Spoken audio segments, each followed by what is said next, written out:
Rakesh story YouTube channel पे आपका स्वागत है। आज मैं आपके लिए एक और हॉरर स्टोरी लेके आया हूं, खौफनाक गुड़िया। वीडियो अच्छी लगी तो लाइक कर देना और चैनल को सब्सक्राइब कर देना। रात का अंधेरा घना हो चुका था। बाहर हल्की बारिश हो रही थी और हवाओं की सरसराहट ने एक अजीब सा डरावना माहौल बना रखा था।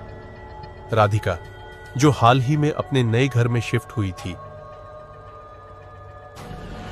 अकेली बैठी खिड़की से बाहर बारिश की बूंदों को देख रही थी। घर पुराना था लेकिन बेहद सुंदर। उसने इस घर में शिफ्ट होते समय सोचा भी नहीं था कि उसके जीवन में इतनी भयावह घटनाएं होने वाली हैं। घर के पिछले मालिकों के बारे में बहुत कम जानकारी थी। उन्हें यहां से अचानक ही जाना पड़ा था।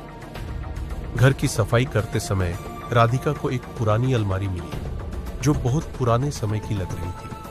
उत्सुकता से उसने अलमारी खोली और उसके अंदर एक पुरानी लकड़ी की गुड़िया मिली। गुड़िया बेहद अजीब दिखती थी। उसकी आंखें बहुत ही भयानक और गहरी थीं, मानो वो उसे घूर रही हो। राधिका ने गुड़िया को अपने कमरे में एक शेल्फ पर रख दिया। रात का समय हो चुका था और राधिका ने सोने की तैयारी शुरू की। जैसे ही वह बिस्तर पर लेटी, उसे महसूस हुआ कि कमरे में कुछ अजीब हो रहा है।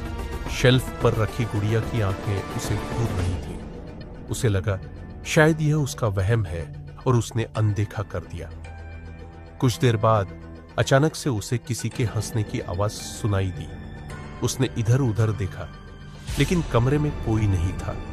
उसकी धड़कनें तेज हो गईं, आवाज बंद हो गई। लेकिन तभी अचानक से गुड़िया का चेहरा बदलने लगा।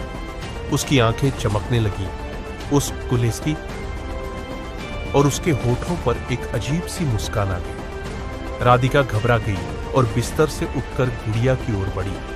उसने गुड़िया को उठाया और उसे अलमारी में बंद कर दिया। अगली सुबह राधिका ने सोचा कि रात को जो कुछ हुआ वह शायद उसका कोई सपना था।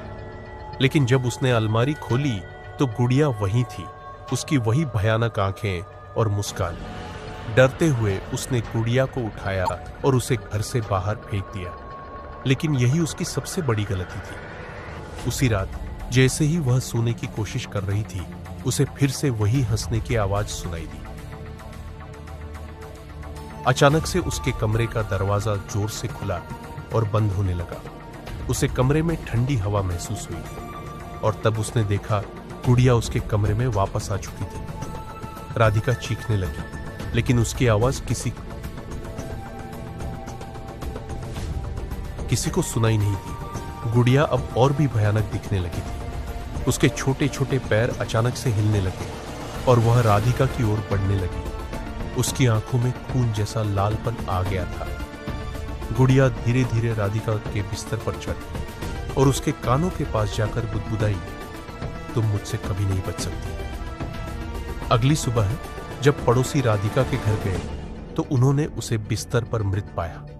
उसकी आंखें खुली हुई थीं और चेहरा डर से जकड़ा हुआ था और शेल्फ पर वह खौफनाक गुड़िया उसी मुस्कान के साथ बैठी थी जैसे वह अगले शिकार का इंतजार कर रही हो।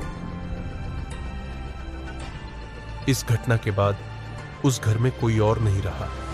लोग कहते हैं कि उस गुड़िया में कोई शैतानी आत्मा थी जो अब भी उस घर में बसती है।